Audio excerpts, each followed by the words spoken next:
Sir, match day CCTV ಸುಮಾರು 240 ಕ್ಯಾಮ್ರಾಗಳನ್ನು connection cut ಆಗಿತ್ತು ಅಂತೇಳಿ ಒಂದು FIR ಆಗಿದೆ. ಏನು ಕೇಸು, ಯಾರವರು, ಏನಕ್ಕೋಸ್ಕರ ಮಾಡಿದ್ದು, ಏನು ಕತೆ ಸರ್? 24ನೇ ತಾರೀಕು RCB ವರ್ಸಸ್ ಗುಜರಾತ್ ಮ್ಯಾಚ್ ಇರೋ ದಿನ ಇದೇನು ಇಡೀ ಸ್ಟೇಡಿಯಂ ಸೆಕ್ಯೂರಿಟಿ ವ್ಯವಸ್ಥೆಗೆ CCTV ಕ್ಯಾಮೆರಾಗಳನ್ನು ಅಳವಡಿಸಲಾಗಿದೆ.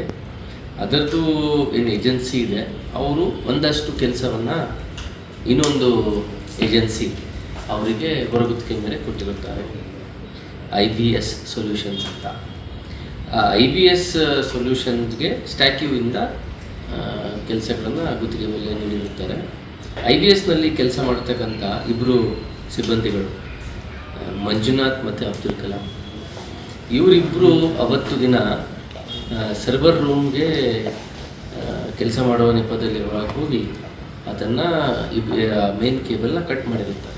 ಅದು ಸುಮಾರು 11:30 ಅಷ್ಟೊತ್ತಿಗೆ, ಬೆಳಗಿನ ಜಾವ 11:30 ಅಷ್ಟೊತ್ತಿಗೆ ಕೃತ್ಯ ನಡೆದಿರುತ್ತದೆ.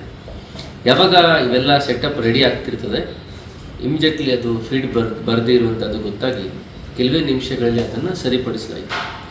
ಇವೆಲ್ಲ ಕೆಲಸ ಗೇಟ್ ಓಪನಿಂಗ್ಕಿಂತ ಮುಂಚೆನೇ ಸರಿಪಡಿಸಲಾಗಿತ್ತು. ಅಂದರೆ 3:30ಗೆ ನಾವೇನು ಗೇಟ್ಸ್ ಓಪನ್ ಮಾಡಿಸ್ತೀವಿ ಅದಕ್ಕಿಂತ ಭಾಳ ಹೊತ್ತು ಮುಂಚೆನೇ ಇದೆಲ್ಲ ಸರಿಪಡಿಸಿ ಮತ್ತೆ ನಿತ್ಯ ಕ್ರಮಗಳನ್ನು ಏನು ಭದ್ರತೆ, ನಮ್ಮ CCTVಯಿಂದ ಫೀಡ್ ಬರೋದು, CCTV ಮೇಲೆ ನಾವೇನಾದರೂ ಇನ್ಸ್ಟ್ರಕ್ಷನ್ಸ್ ಕೊಡೋದು ಎಲ್ಲ ಡೀಟೇಲ್ ಆಗಿ ನಡೀತು. ಇದನ್ನು ಹಿಂದೆ ನೋಡಿದಾಗ ಯಾಕಪ್ಪ ಕಟ್ ಆಯಿತು ಅಂತ ನೋಡಿದಾಗ ಇವರಿಬ್ಬರು ಹೋಗಿ ಕಟ್ ಮಾಡಿರುವಂಥದ್ದು ಯಾವಾಗ ಸ್ಟ್ಯಾಕ್ಯೂ ಅಂತ ಏಜೆನ್ಸಿಗೆ ಗೊತ್ತಾಯಿತು, ಅವ್ರ ಕಡೆಯಿಂದ ನೆಕ್ಸ್ಟ್ ಡೇ ಬಂದವರು ಒಂದು ಕಂಪ್ಲೇಂಟ್ನ ನೀಡಿರುತ್ತಾರೆ. ಈ ರೀತಿ ಇಬ್ಬರು ಅಲ್ಲಿ ಒಳಗಡೆ ಹೋಗಿ ಕಟ್ ಮಾಡಿರುತ್ತಾರೆ ಅಂತ. ಸೊ ಇದರ ಮೇಲೆ ಈಗ FIR ಆಗಿದೆ. FIR ಆಗಿ ತನಿಖೆ ನಡೀತಾ ಇದೆ. ತನಿಖೆಯಲ್ಲಿ ಈಗಾಗಲೇ IBS ಏಜೆನ್ಸಿಗೆ ಸಂಬಂಧಪಟ್ಟಂತೆ ಯಾರು ಮ್ಯಾನೇಜರಿಯಲ್ ಲೆವೆಲಲ್ಲಿ ಇದ್ದಾರೆ, ಯಾರು ಇನ್ಚಾರ್ಜ್ ಇದ್ದಾರೆ, ಸೂಪರ್ವೈಸರ್ ಲೆವೆಲ್ ಇದ್ದಾರೆ, ಅವರನ್ನೆಲ್ಲನ ಕರೆಸಿ ಇನ್ಕ್ವೈರಿ ಮಾಡ್ತಾ ಇದ್ದೀವಿ.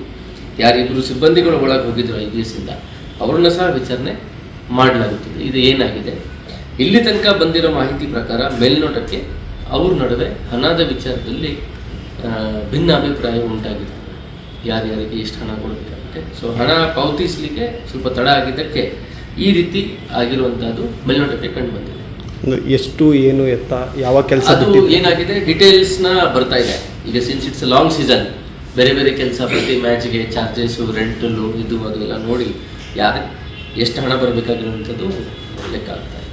ಸರ್, CCTV ಫುಟೇಜ್ ಕಟ್ ಮಾಡಿದ್ರು ಸರ್, ನಿಮ್ಮ ಗಮನಕ್ಕೆ ಯಾವಾಗ ಬಂತು ಮತ್ತು ಅದು ಸರಿ ಹೋಗ್ಲಿಕ್ಕೆ ಎಷ್ಟು ಟೈಮ್ ತಗೊಳ್ತು ಅಂತ ಸರ್? ಅದು ನಮ್ಮ ಗಮನಕ್ಕೆ ಬರೋಕ್ಕಿಂತ ಮುಂಚೆನೇ ಅವರು ಸರಿ ಮಾಡಿದರು, ಈ ಸ್ಟ್ಯಾಕ್ಯೂ ಏಜೆನ್ಸಿನವರು. ಯಾಕಂದರೆ ನಮಗೆ CCTV ಫೀಡ್ ಬೇಕಾಗಿರುತ್ತೆ. ಗೇಟ್ ಓಪನ್ ಆಗಿರುತ್ತೆ 3:30ಗೆ ಏನು ಗೇಟ್ಸ್ ಓಪನ್ ಮಾಡ್ತೀವಿ ಅವಾಗಿಂದ ಗೊತ್ತಾಗ್ತದೆ, ಬೇಕಾಗಿರ್ತದೆ ಜನ ಫ್ಲೋ ಹೇಗಿದೆ, ಒಳಗಡೆ ಫ್ಲೋ ಹೇಗಿದೆ. ಅದಕ್ಕಿಂತ ಮುಂಚೆನೇ ಅವರು ಸರಿಪಡಿಸಿದ್ರು. ಆದರೆ ಇದು ಯಾಕಾಯಿತು ಅಂತ ಅವರು ಮತ್ತೆ ಅದನ್ನು ಪರಿಶೀಲಿಸಿದಾಗ ಹಿಂದೆ ಯಾರು ಟೆಕ್ನಿಕಲ್ ಪ್ರಾಬ್ಲಮ್ ಅಲ್ಲ, ಇದು ವೈರ್ ಲೂಸ್ ಆಗಿ ಬಂದಿರೋದಲ್ಲ, ಅಥವಾ ಕೇಬಲ್ ಬೇರೆ ಕನ್ಸ್ಟ್ರಕ್ಷನ್ ಟೈಮಲ್ಲಿ ಕೇಬಲ್ ಕಟ್ ಆಗಿರೋದಲ್ಲ, ಯಾರು ಬೇಕಂತಾನೆ ಕಟ್ ಮಾಡಿದ್ದಾರೆ ಅನ್ನೋಂಥದ್ದು ಅವ್ರ ಗಮನಕ್ಕೆ ಬಂದಮೇಲೆ ಅವರು ಇದನ್ನು FIR ನೀಡಿರುತ್ತಾರೆ.